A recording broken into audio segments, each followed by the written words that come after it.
प्रिय भाइयों और बहनों, आप सबों को प्रभु यीशु मसीह के नाम में जय मसीह की और बहुत बहुत स्वागत है स्टार्ट टाइम बाइबल स्टडी में। मैं आप लोगों का वेलकम करता हूं। आज हम जो है खरी शिक्षाओं की मुहिम में इस वसीले से आज एक वचन सीखना चाहेंगे जो पाया जाता है हमारे लूका रचित सुसमाचार उसके 18 अध्याय के 9वें पद, जिसमें एक फरीसी और एक चुंगी लेने वाले के विषय में बताता है कि वो फरीसी जो अपने आप को जो है धर्मी साबित करना चाह रहा था और वो मंदिर में गया और दोनों प्रार्थना करने लगे। तब उस फरीसी ने, सदुकी ने, जो अपने आप को धर्मी साबित करना चाह रहा था, यो प्रार्थना करने लगा कि हे प्रभु, मैं जो है इस चुंगी लेने वाले के समान नहीं हूं, परंतु मैं तो सप्ताह में 2 बार उपवास करता हूँ, अपने सारी चीजों का दसवांश देता हूँ। ऐसा करके वो प्रभु को प्रार्थना करने लगा। मेरे प्रियो, आज हम इस खरी शिक्षाओं की मुहिम में इस बात को सीखेंगे कि ऐसे ही कुछ लोग हैं जो अपने आप को धर्मी साबित करना चाहते हैं। जैसे कि आज हम देखते हैं कि बहुत सारी कलीसियाओं में ऐसा अक्सर होता है, जब मैं स्वयं गया और देखा इन बातों को, कि लोग अपने आप को धर्मी साबित करने के लिए, ये बताने के लिए हमको पवित्र आत्मा मिल गया है और हम कुछ सुपीरियर हैं, कुछ अलग हैं, ऐसा करके क्या करते, अन्य भाषा बोलने लगते हैं। और वो ऐसी अन्य भाषा है जिसको कोई मनुष्य नहीं समझता, ना वो खुद समझता है। क्योंकि देखिए, जब पहली बार अन्य भाषा आई प्रेरितों के काम में, तब कहता है कि वो लोग सब एक दूसरे की भाषा को समझते थे, लेकिन ये लोग जो बोलते हैं वो एक प्रकार का जिब्रिश है जिसे कोई नहीं समझता, ना ही वो खुद समझता है, और लोगों को दिखाने के लिए और जोर जोर से बड़ कलीसियाओं में बोलते रहते हैं मेरे साथियों। परंतु आप इनसे सतर्क रहिए, क्योंकि यीशु मसीह ने साफ कहा कि सावधान रहो, अंत के दिनों में झूठी शिक्षा फैलाने वाले भेड़िया आएंगे, भेड़ के रूप में भेड़ियों का भेष धर कर आएंगे वो।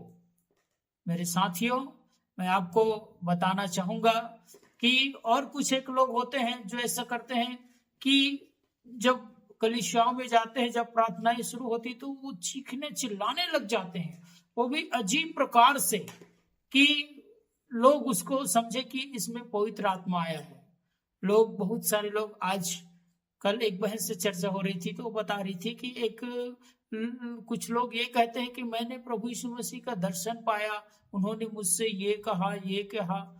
इस प्रकार से मनगढ़ंत कहानियां लोग आज बनाकर क्या कर रहे हैं, लोगों को भरमा रहे हैं। मेरे साथियों, आज प्रभु यीशु मसीह जो है स्वयं अपने वचन को दिया है हमको, तो हम उससे पढ़े और सीखे। क्यों ऐसा लोग कर रहे हैं?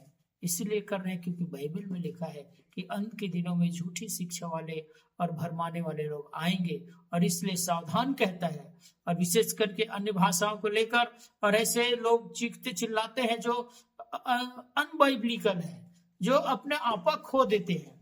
और जैसे कि पवित्र वचन में लिखा है, परमेश्वर के वचन में लिखा है कि जो परमेश्वर का आत्मा है वो गड़बड़ी का नहीं परंतु शांति का करता है, परंतु ये लोग गड़बड़ी कर रहे हैं। मेरे साथियों, इस बात को हम आज और सीखेंगे कि विशेष रूप से, और दान दशवांश के संबंध में जो लोग लूट मचा रहे हैं, बोलते हैं कि आप जितना दोगे उतना मिलेगा, और दशवांश नहीं दोगे तो श्राप आ जाएगा, बोले कीड़े पड़ेंगे बोलते हैं, और तो कहते हैं कि लोग मर जाओगे, यहां तक भी बोल देते हैं। मेरे साथियों, परंतु इस बात से हमें थोड़ा सा सतर्क होने की आवश्यकता है कि हम किस प्रकार की शिक्षाओं में जा रहे हैं। हम किसी प्रकार से उस कलीसियाओं को चुनाव न करें जो अन्य भाषाओं को लेकर लोगों को भरमा रहे हैं, दान दशवांश को लेकर लोगों को लूट रहे हैं।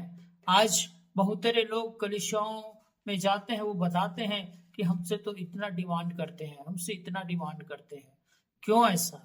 क्योंकि ये जो भेड़िए हैं, जो भेड़ के रूप में आए हैं, वो सिर्फ फाड़ने वाले हैं। साथियों, आपको पहचानना होगा कि ये क्या है। वास्तविक में यहाँ पर जो फरीसी है वो धर्मी नहीं ठहराया गया, निश्चय में वो व्यक्ति जिन्होंने छाती पीटकर प्रभु से प्रार्थना की वो धर्मी ठहराया गया।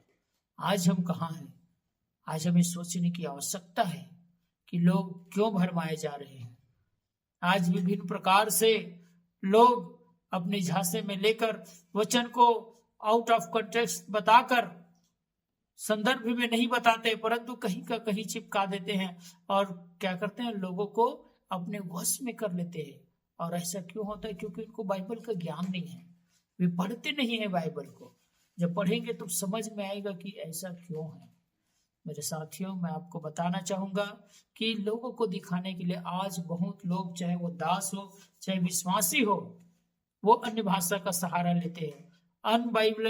अनबाइबल जो एक्टिविटीज करते हैं, वो छटपटाते हैं, इधर उधर चीखते हैं, चिल्लाते हैं, जो बाइबल में कहीं नहीं है।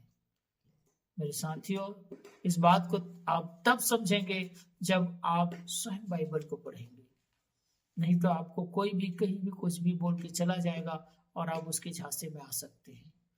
इसलिए मैं आपको बताना चाहता हूं कि आप सावधान रहे उन जिब्रिस वालों से, उन दांस दसवांस के रूप में लूट मचाने वालों से, जो चीखते और चिल्लाते हैं कलीसियाओं में, भड़बड़ भड़बड़ जो तफड़ी को जोर जोर से शोर करके बजाते हैं, उन लोगों से आप सावधान रहे। मेरे साथियों, मैं आपको एक संदेश प्रभु यीशु मसीह के नाम में देना चाहता हूं। इससे आप सीखे और समझे और उन कलीसियाओं से, उन संगतियों से जो भरमा रहे हैं, बाहर निकले और प्रभु के वचन को पढ़े और उससे सीखे और समझे और अपने जीवन को, अपने आत्मिक जीवन को आप जो है प्रभु यीशु मसीह में बढ़ाए और उन्नति प्राप्त करें। मेरे साथियों, प्रभु इस वचन के पढ़े और सुने जाने पर आप सबको आशीष दे।